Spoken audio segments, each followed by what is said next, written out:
Hello grade R parents, we're going to talk about the maths for this term. So please continue. You know we were rote counting to 50. You've got to work up, aiming by the end of this year to get to 100. You can do it on steps, running up and down the driveway, with beads, with buttons, or just chanting and clapping. So rote count regularly. Don't let that slip, please. Now, I'm not going to do individual maths lessons because I'm going to explain to you how to do the sharing, which is the main thing that's coming up. And when a new concept is introduced, I will give the children a little video. But I'm going to explain to you. So you finished page 25 at the end of last term. So we're just going to continue. I think you have the idea of how. So here are how many cats, how many eyes, how many paws, how many ears. I want to encourage the children. So if they're counting cats, they can say 1, 2, and fill in 2. I don't mind if they use a colored pencil or a crayon. Then it's eyes. How many eyes? 1, 2, 3, 4, and 4. How many paws? You can change the color or keep the color the same. 1, 2, 3, 4, 5, 6, 7, 8. So that they are getting the one-to-one correspondence. How many ears? Now it'll be good for me to change the color here because it's hard for the children to be able to see. Oh dear, this one doesn't want to work so well. 1, 2, 3, 4, and there are 4 ears. So that's how I expected. If you see these kind of things, the children must use this thing because the sense of touch helps the brain. 1, 2, 3. So they're not rote counting 1, 2, 3, 4, 5. They are actually tally counting 1, 2, 3. And that will help with this. Now the same there, and please get them to do the writing patterns slowly and carefully. Always first with your finger, the sensory touch. Let me just go over the pencil grip, thumb and finger kiss. That is the supporting one. Here my froggy legs can swim. Now, share the bones equally and write the number. We have to do it concretely before they do it abstract. So, you're going to have buttons, a big plate, and 2 little plates. And now I'm going to count. 1, 2, 3, 4, 5, 6.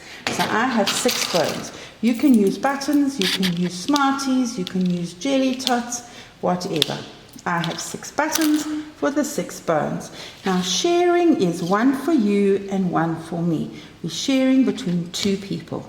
So 1 for you and 1 for me. 1 for you and 1 for me. 1 for you and 1 for me.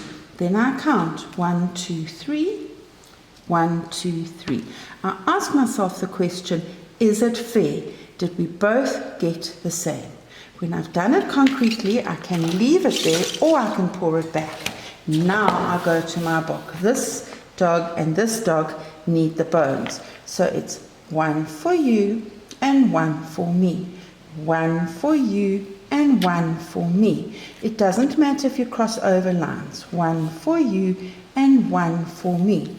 I can say 1, 2, 3, and he got 3 bones. 1, 2, 3, or 1, 2, 3, and he got 3 bones. You're going to do the apples in exactly the same way, and here they're going to trace them. Remember your starting points. Now that is Mondays. Then you'll work Tuesdays.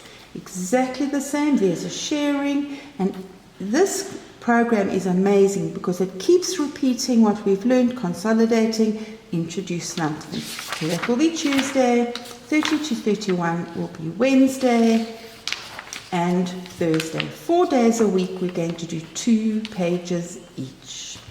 Thanks so much. You're going to be in charge. There won't be maths videos coming through daily, but please WhatsApp me if you're not sure. Now I want to show you a trick. It says how many feet, how many people. Now we know that everybody has 2 feet. So you see why we can work like this. It helps the child to visually see. Oh, so now there are 1, 2, 3 people there, and I can change my color to count the feet. 1, 2, 3, 4, 5, 6. Make it as graphic as possible. And when it says color, which takes the longest? Color in the picture. I believe that it's more the concept. We always look at the focus. What is the objective? So it's the focus. So I want to know which takes longest, not really colouring in. Colouring in has a place. It does work finger muscles, and it keeps children busy in class, but with home learning, we actually want to get the job done. So is the child sleeping the night or brushing his teeth takes longest? I can just say that it takes longer to sleep than to brush my teeth. Take a photograph each day and send it to me on Seesaw. You can take one photograph for each subject, or you can just send me one composite report back. As you know, you can do the different pages. Thank you, parents and tutors.